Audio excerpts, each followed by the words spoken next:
কুফরি ভানমারা তাবিজগুলা কিভাবে কাজ করে বা কেন কাজ করে না, তো এই সম্পর্কে আলোচনা করব এবং সুন্দর একটা তাবিজ আজকে আপনাদের উপহার দিব। যে তাবিজটা ব্যবহার করে আপনারা আপনাদের শত্রুগুলো, পার্সোনালি যে শত্রুগুলো আছে এদেরকে শাস্তি দিতে পারবেন।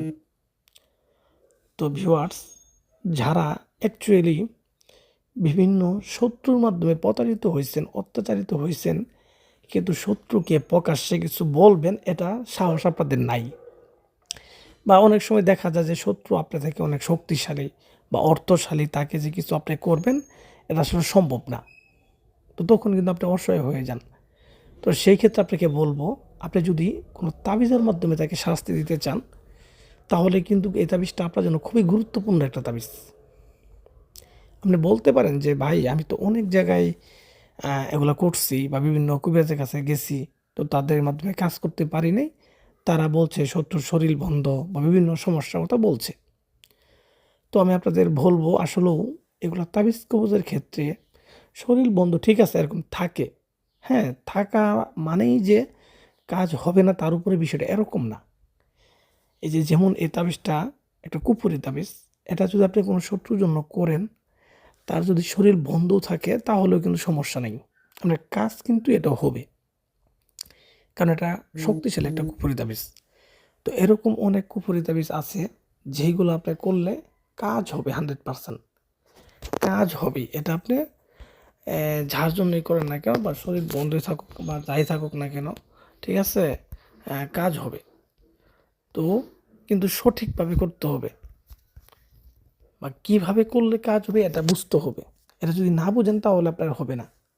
আর আমি আপনাদের সাজেস্ট করব যে আপনারা অযথাই এগুলা প্রবলেম নিয়ে যে এই কবিরাজের পিছিয়ে দৌড়াদৌড়ি করেন, বা বিভিন্ন মানে যায় যেটা বলে ওইটাই করেন, তো এইভাবে আসলেও হবে না, বিষয়গুলো হবে না। আর আপনার আত্মবিশ্বাস কমে যাবে। একসময় আপনি ভাববেন যে আসলে মনে হয় এগুলো তাবিজ কবজ কাজ করে না। তো আসলে বিষয়টা কিন্তু এরকম না, এগুলা কিন্তু কাজ করে। দেখবেন আপনি নিজেও কারো না কারো তাবিজ কবজে ক্ষতিগ্রস্ত হয়ে আছেন। তাহলে যদি কাজ না করতো তাহলে আপনি নিজে কেমনে ক্ষতিগ্রস্ত হলেন? তাহলে অবশ্যই এটা কাজ হয়, কিন্তু আপনি সঠিক জায়গায় যান নাই, বা সঠিক জায়গায় বা সঠিকভাবে কাজ করতে পারেন নাই। এটা হচ্ছে আসল সমস্যা। তো এগুলো বাদে আপনি কিভাবে কাজ করবেন, হ্যাঁ, তো এটাই আমি বিস্তারিত আপনাদের বলে দিচ্ছি। আপনারা মনোযোগ সহকারে আমার কথাগুলো শুনেন এবং ভিডিওটা ফুল দেখবেন, স্কিপ করবেন না, তাহলে আপনার কথা উল্টোপাল্টা বাজবে, আপনি বুঝবেন না। কারণ এগুলো নিয়ম সম্পূর্ণ বুঝতে হবে এবং নিয়ম অনুযায়ী কাজগুলো করতে হবে। তো যাই হোক, আসলে কথা বললেও অনেক কথাই আছে।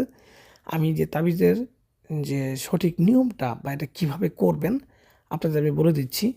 আর দেখেন, আমরা কিন্তু এগুলো করি, সারাদিন করতেই আসি, একটার পর একটা করতে আসি, আমাদেরকে কাজ হচ্ছে না? অবশ্যই হচ্ছে, না হলে কি এগুলো আমরা করি? তো আপনারাও করতে পারবেন। কিভাবে করবেন দেখেন আমি বলি। প্রথমে তাবিজটা বুঝবেন যে কোন জায়গায় কি লেখা আছে, সুন্দরভাবে বুঝবেন। বোঝার পরে এটা আপনি একটা খাতাতে লিখে রাখবেন আলাদাভাবে। এই মোবাইল দেখে দেখে যে কাজ করবেন এরকম না, একটা খাতাতে লিখে রাখবেন। একবার বদল দুইবার লিখে প্র্যাকটিস করবেন যেন আপনার তাবিজটা লেখা সঠিক হয়, কারণ লেখার সময় ভুল হলে কিন্তু কাজ হবে না। তো লিখে রাখবেন, লিখে রেখে ফাইনালি কাজ করবেন। এটা যে কোনো একটা শনিবারের দিন, শনিবারের দিন আসর নামাজের পর নিজের ঘরে বসে এটা লিখবেন। নিজের ঘরে বসেই জায় নামাজ বিছাবেন, সামনে আগরবাতি মোমবাতি বিছাইয়ে পশ্চিম দিক হয়ে মুখ করে বসবেন।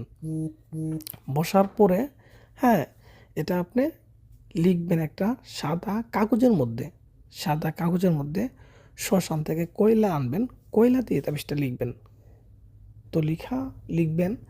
লিখার পর অবশ্যই তাবিজের নিচে যার জন্য করতেছেন তার নাম এবং তার বাবার নাম অবশ্যই লিখবেন। নামগুলো সঠিকভাবে লিখতে হবে এবং মানে শুদ্ধভাবে লিখবেন, আরবিতে লিখবেন। নামগুলো অবশ্যই অবশ্যই আরবিতে লিখবেন। অনেকে কিন্তু বাংলাতে লিখে ফেলেন, ঠিক আছে?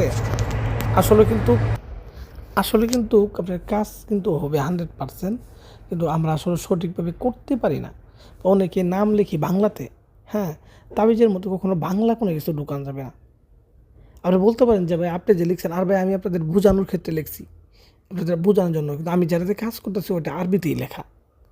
তো আপনারাও আরবিতে লিখবেন নামগুলো সবসময়, বাংলাতে কিন্তু কোনো তাবিজ হবে না, এটা সবসময় মাথায় রাখতে হবে।